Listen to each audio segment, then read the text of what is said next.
বেহালার মধ্যে আমরা মনে করি আমাদের মতো কালচার প্রোগ্রাম কোনো ক্লাব করে না।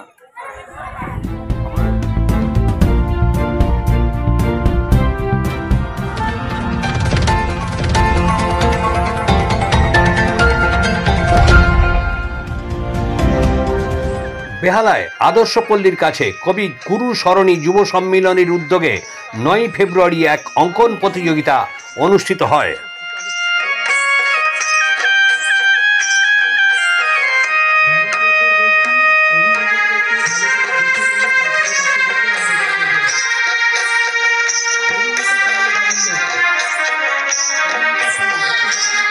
অনুষ্ঠানে উপস্থিত ছিলেন মেয়র পারিষদ তারক সিং, সমাজসেবী কৈলাস খান্ডেলওয়াল, সঞ্জয় কেজরিওয়াল, এছাড়াও ছিলেন ক্লাবের কর্মকর্তা ও সদস্যরা। তো আসুন এবার শুনে নেব ক্লাবের কর্মকর্তা বাপন দাস কি বললেন। আমরা ছোট যে সিজন প্রত্যেক বছর আমরা কালী পুজো মানে সরস্বতী পুজোর পর আমরা করি। এখানে আমরা প্রায় 200-র ওপর বাচ্চা পার্টিসিপেট করেছে এবারে। তাছাড়া আমাদের এই যে সিটনটা আমরা করি, এটা আমাদের অঙ্কনটা অন্য ধরনের।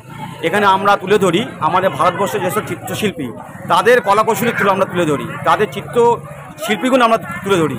এছাড়া আমাদের এখানকার দেখবেন দুটো আমাদের স্টেজে দুটো করা আছে, তারা শহীদ সদনে করা হয়েছে। একজন নাম হচ্ছে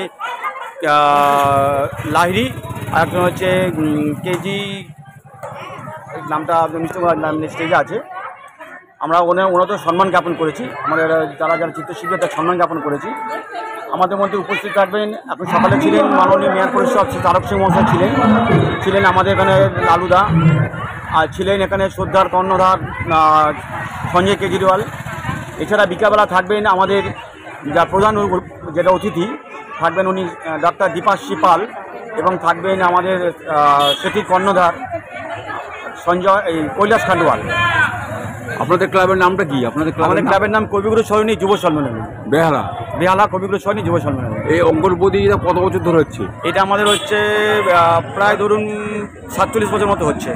আজকে কতজন? আজকে 211 জন করেছে। হ্যাঁ, 211 জন করেছে আজকে। আচ্ছা, আজকে কোনো নাম করা চিত্রশিল্পী কেউ এসছেন? চিত্রশিল্পী ছিলেন এখানে আমাদের এখানকার যে মানে নাম হচ্ছে সুব্রত পাল, উনি হচ্ছে আর্ট টিচার, আমাদের গোল্ড মেডেলিস্ট। এই যে এত ছেলে বাচ্চা শিশুরা এসছে, এটা শুধু বেহালার মধ্যে না? না, বেহালার মধ্যে না, এটা আমাদের যেহেতু জায়গা থেকে এটা এখানে এসছে, বাটা থেকে এসছে, বটবাস থেকে এসছে, শিবরামপুর থেকে এসছে, আমতলা থেকে এসছে, বাঁকড়া থেকে এসছে, হাজরা থেকে এসছে। আমরা বছরে অনেকগুলি কালচারাল প্রোগ্রাম করি, তাদের মধ্যে অন্যতম হচ্ছে আমাদের ব্লাড ডোনেশন ক্যাম্প।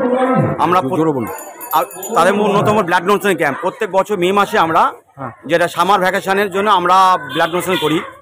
সেই সময় রক্তদানের ক্রাইসিস থাকে। তারপর আমরা হেলথ ক্যাম্প করি একটা। এছাড়া আমরা ছোট যে সিজন প্রত্যেক বছর আমরা কালী পুজো মানে সরস্বতী পুজোর পর আমরা করি। বেহালা থেকে অরুণ লোধের রিপোর্ট, এখন দিনকাল নিউজ, কলকাতা।